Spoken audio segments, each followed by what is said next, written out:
Okay, so hello everyone and welcome back. So I kind of split this at a nice point here because what we're going to be doing now is after we've looked through that string and figured out, we're talking about Tuesday, September 5th, or we're talking about Wednesday or next Wednesday or Friday the 5th, whatever it is that we're finding, we need to determine how we can actually turn that into a date.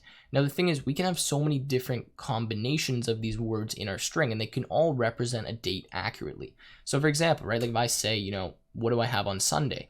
Well, I'm probably talking about the Sunday coming up. And if that's already passed, then the next Sunday, right?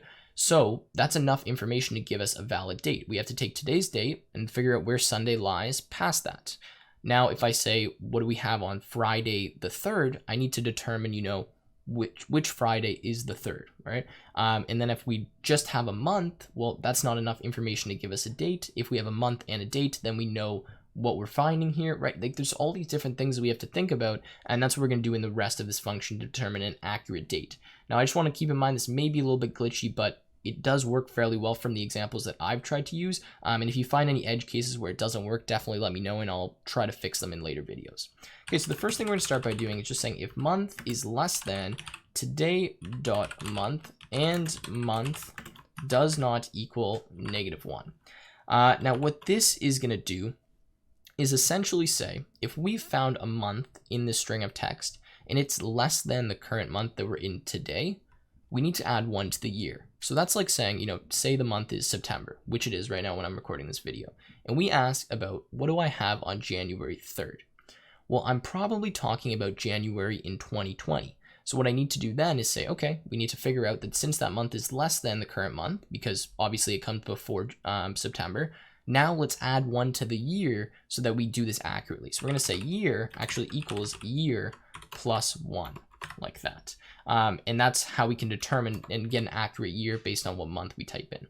Now, the next thing we're going to do is something with the day here. So we're going to say if day is less than today.day and month equals -1 and day does not equal -1, then what we're going to do is add 1 to the month. So in this case, we're going to say month equals month plus 1. Now, what this means is, let's say today is the 6th, which it is. And I say, what do I have on the 1st? Like, that's all I say. What do I have on the 1st? Well, then what I'm probably referring to is the next month on the 1st. So that's what we're checking here. So as long as we haven't defined a month and we have defined a day and the current day is less than, or I guess the day we've defined is less than the current day, we're probably talking about next month. So let's add 1 to the month for the date. That's what that's doing.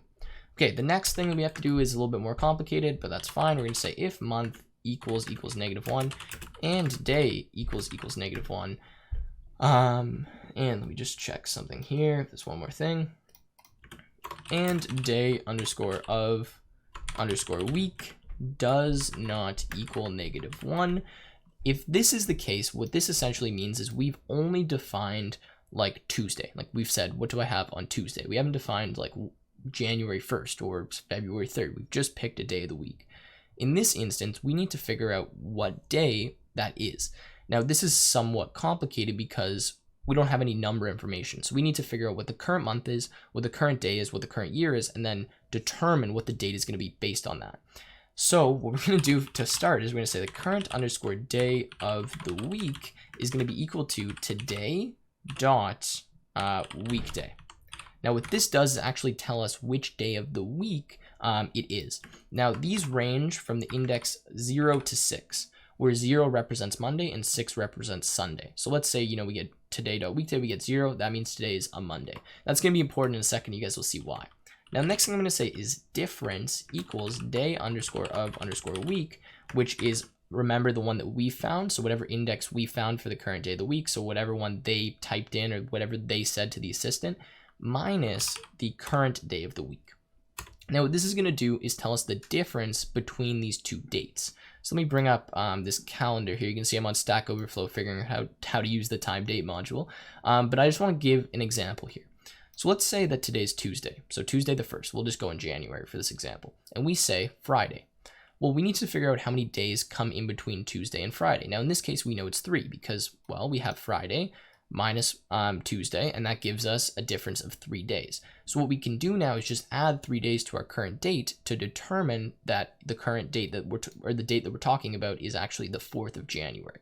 That's what I'm trying to do here. Now it becomes problematic when we say something like, what do I have on Monday?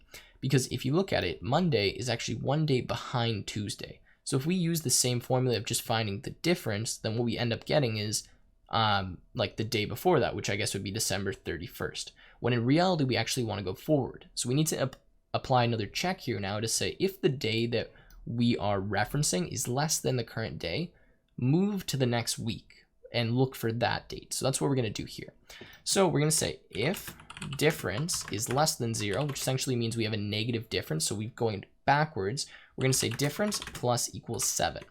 Now, what else we're going to do in here is we're going to check if we've said the word next in our string of text. So if I say something like, what do I have next Saturday? Well, I'm not talking about the Saturday coming up. I'm talking about the one after that. So I need to add now another 7 days. So I'm talking about from 2 weeks from now. So this is pretty easy to do, but I'm just going to say if, is it word? No, it shouldn't be word. What do I need to do? If text.count like this, and we say next is greater than or equal to 1, then what we're going to do is say difference plus equals 7, like that. Okay, so that is pretty straightforward for this function. And now what we need to do is actually return the date and the time. Now, just the reason I'm adding 7 here is because that essentially means like go up to the next week. And the way that this works with the difference is, if you look here, if we have a -1 difference, if we add 7 to it, then what we actually end up getting is Monday, because that's 6 days from Tuesday. And that's how this works correctly. So anyways, what we're going to do here is actually just return today, which is the current date, plus, in this case, we're going to do date time dot, I want to say it's like time delta. Yes, I believe that's what it is. And then here we're going to put difference, which essentially means whatever this difference number is, we're going to add that to the current date, and then that'll automatically figure out, if we need to go the next month or the next year, and return that as a date object where we'll print it out after.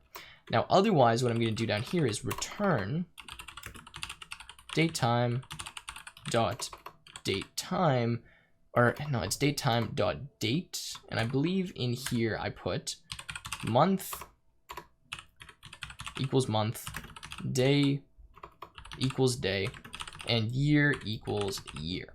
And what that's going to do is just return to us a date object with this information, and we've figured out what the day, month, and I guess, yeah, day, month, and year is up here. So that's it for actually this function here. And now we just have to figure out how to call it and actually use it and test it out, which we'll do in just a second. All right, so now that we've created this function that's going to figure out what the current date is for us, or the date is from some string, how are we actually going to call it? So I'm just going to start by deleting this here. And what I'm going to do is show you guys how we can call this function, actually use it properly and print things out. So what I'm going to do is actually say text equals, in this case, get underscore audio dot lower, like that. And then what I'm going to say here is, actually, we'll just test it out to start, and then I'll add something else. I'm going to print get underscore date from the text. Okay, so let's do that, and let's run this. And what I'm going to do is speak into the microphone here and pretty much just say like, do I have plans on September 3rd? And then see if it can give us what that date is relative to today. So let's speak into here. Oh, what's my error here? Function does not have an attribute. Oh, what am I saying? Text equals get. I need to put these brackets like that. So text equals get audio dot lower, and then we'll pass that in. So let's call this now.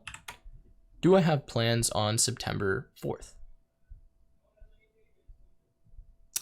And we get an error here. Value -1 is not in list. So give me a second. I'm going to try to find what this issue is. So this is a silly error here, but I just need to remove where this says month here and actually put word, because we're actually checking the word, not the month. So that's my mistake. If we run this now, we should hopefully get this fixed. Do I have plans on September 9th? And what we can see here is we actually get this date here that comes up, which is 2019, September 9th.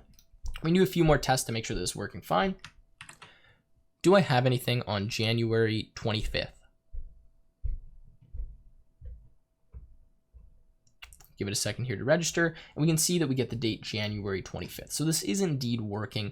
We're going to be using this function later and kind of tweaking and messing with it to actually get what activities we have on that date from our Google Calendar. So anyways, that is kind of it for using this function. Now, I know some of you might say, well, what happens if we don't give any date and we're passing this in? Well, I'm going to fix that in the next video when we talk about some more specifics here. But with that being said, I hope you guys enjoyed. Make sure to test out this function, see if everything's working properly. And keep in mind, if you don't give like an accurate date when you call this, you're probably not going to get something that's correct, because you'll get something like -1, -1, -1 here, which will cause you to run into an error. So anyways, with that being said, I hope you guys enjoyed. Make sure you leave a like and subscribe, and I'll see you in the next video.